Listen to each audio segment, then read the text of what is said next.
Hello, welcome back everybody. I'm just in my clothes that I wear at home when I do absolutely nothing but read or clean or anything. Just when I'm not leaving the house, I'm wearing this kind of stuff. I told you there was coming a part 2 of books I'm excited to read in fall, because else it would have been a very long video, which I am okay with, but it's gonna get a bit boring when you have to listen to someone telling you what they want to read. Not that it's boring, it's just it's gonna be such a long video. It's gonna be a lot to take in, and for me it's a lot to make. I need to edit. I edited for like 2 or 3 hours in the last video that I made of this, and I love it. I love making videos, I love editing, I love telling you guys what I want to read, and I love it when you tell me what you want to read or what you want me to read. It's just that it was a lot for me to process, so I'm doing it in 2 parts. So we're having 8 books left, so that's not a lot, that's okay, and we're going to start right off. So the first one is Didn't See That Coming by Jessica Sutanto. It's the winner of the 2021 Comedy Woman in Pink Prize, so that's kind of funny. I think this book is purely Vol vibes. It's about a girl who loves the game, but when she is in the gaming world, she's pretending to be a man because she just doesn't want to be, like, shamed for being a woman that knows how to play video games. And she meets a guy, also video games, and he does something else. I'm not gonna tell you what it is. He has a secret too, and I actually really want to know what happens. And it starts when the school starts with the school uniforms, and I thought, isn't that the perfect time, September, when all school starts, to read this? She also has a Well, That Was Unexpected book, which I also want to read, but I want to see if I like this first. Very excited. And that was the first. The second one, of course, is the Pumpkin Spice Cafe. I had this since last fall because I bought 2 books, and one of them I read, this one I did not read. It's actually, let me see, Jeannie's aunt gives her the beloved cafe, and she jumps at its chance because she has a very dull desk job and she actually wants to do this. And Logan is actually a farmer who avoids the harbor at all costs, and Jeannie interrupts his routine by coming there. So yeah, it's really sunshine and grumpy, and with Jeannie's happy-go-lucky attitude win over a grumpy but gorgeous Logan. Or has the city girl found the one person in town who won't fall for her charm or her pumpkin spice latte? So I think it is a romance, a bit grumpy, sunshiny, and I think it's very cozy. It's very cozy romance. I actually kind of love it.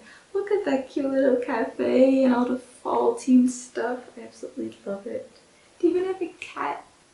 So cute. I have my cat right over there. She's sleeping.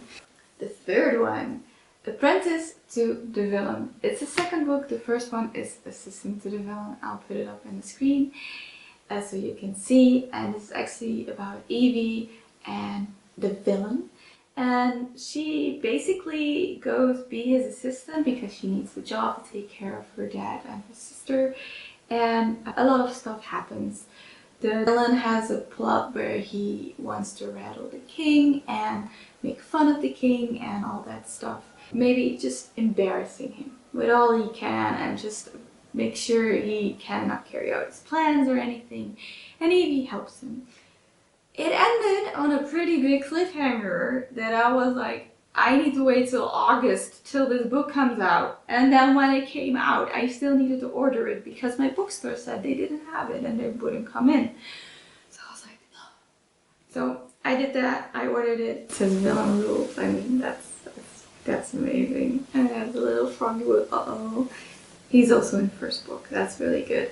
All these titles on these books are so nice. Is that a little Rapunzel in there?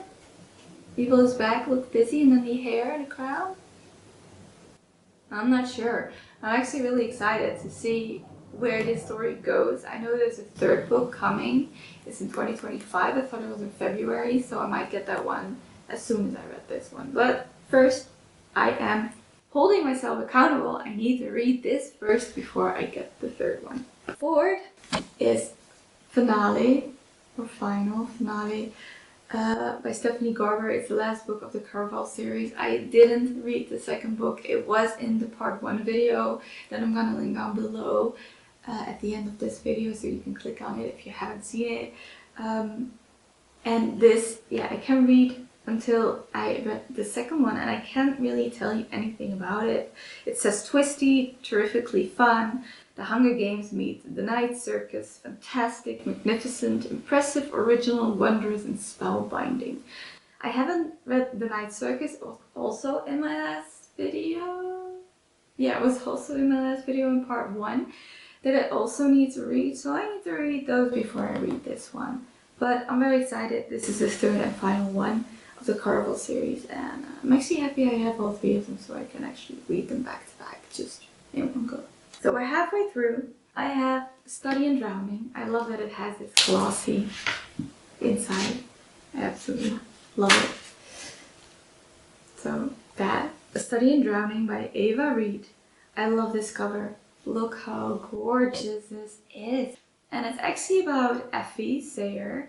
And she always believes in fairy tales, and she is in school to become an architect, and she has some colleagues, and they have the impossible task to put Hirop Manor, if I say that right. It's crumbling down, and they actually get the fun task to make something of this.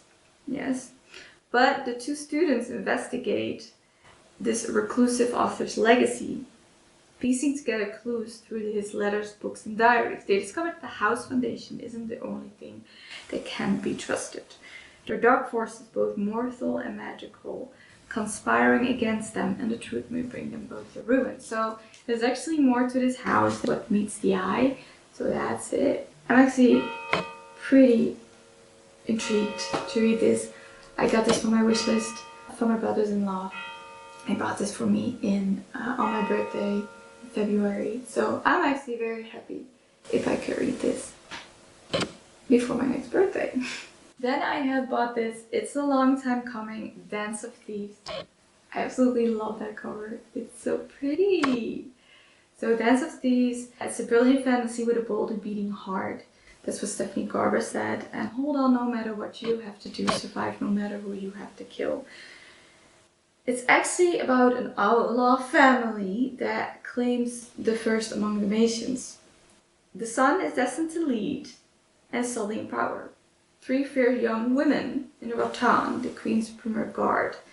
A legendary street thief leading a mission determined to prove herself and a dark secret that threatens the entire continent. Set in the world of the Remnant Chronicles, when outlaw leader Jace meets reformed thief Kazi, a cat-and-mouse game of false moves and suits, bringing them intimately together in battle that may cost them their lives and their hearts. So I think there's some romance in this. It was a long time coming. I wanted this book for so long, and I was like, I'm gonna do that when I have money or when I don't have another book I'm gonna read before.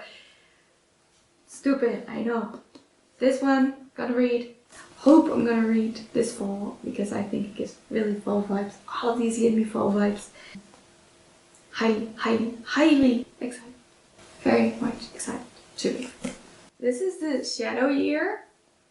In Nederlands, in the Dutch language, it's het schaduwjaar.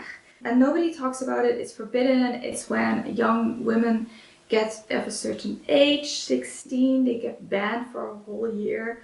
So they lose their magic and their wildness, if I can say it like that, and then they come back. But the truth is, nobody actually knows what really happens through the year. And nobody wants to look in it. But it says my eyes are wide open, so someone does. Best of YA, so it's YA. And it says my eyes are wide open on the back as the last sentence, so someone's gonna look in what happens in a year. And I'm actually pretty excited. And I'm pretty excited to read it in my own language because, I don't know, I see if the banter and all the jokes and all the stuff in here. Don't think there's gonna be much banter, but that all the jokes and stuff in here that we can say in English, it isn't always funny in Dutch. So I'm actually really excited to see if this is as good as in Dutch as it should be in English. I don't think I'm gonna read this in English. I'm gonna read it in Dutch and just see how it goes. Fine, last one. If I have to be haunted, it says, I'll haunt you for the rest of your life. You wouldn't dare. It says, try me. So this is actually a girl that can see ghosts, and a guy from school dies, and he wants her to help him, and he wouldn't leave her alone. So Miranda Sun's debut touches on the power and conflicts of mother-daughter love, first romance, and finding your place in a whole world while honoring your culture, full of heart, humor, and thrills. If you have to be haunted, will put a spell on you.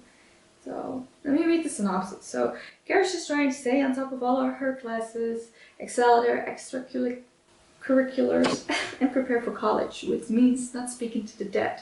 An ability she inherited from her grandmother. Ghosts are trouble, and Kara doesn't need to add their problems to her own. But then she stumbles upon the body of Zach, the super popular but very newly dead high school golden boy in the woods. And guess what? He wants her to resurrect him. Cue trouble. So she wants her help to come back from the dead because he doesn't want to be dead. But I think it's going to be very thrilling, and we'll see what happens. It's by Miranda Sun. Yes. And I think he says, I'll haunt you for the rest of your life. And she says, you wouldn't dare. And he says, try me. So I think it's going to be very fun. I love the fall vibes. I love the little butterflies and the leaves. And it's pretty dark and the little stars. And I think it's very cute. The book itself has orange, well, to be looked at, to be honest.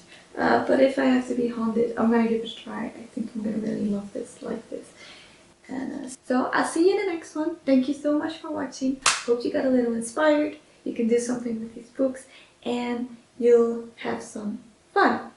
I'll go over the books one more time. So If I Have to Be Haunted by Miranda Sun, The Shadow Year of Kim Liggett, Dance of Thieves by Mary E. Pearson, Study and Drowning by Ava Reed, Denali by Stephanie Carver, the end of the Caraval series, Apprentice to the Villain by Hannah Nicole Mayer, the second of the Assistant to the Villain series, The Pumpkin Spice Latte by Laurie Gilmore, and Didn't See That Coming by Jess Q. Santanto. So these are all the books, and I'll see you in the next video. Bye!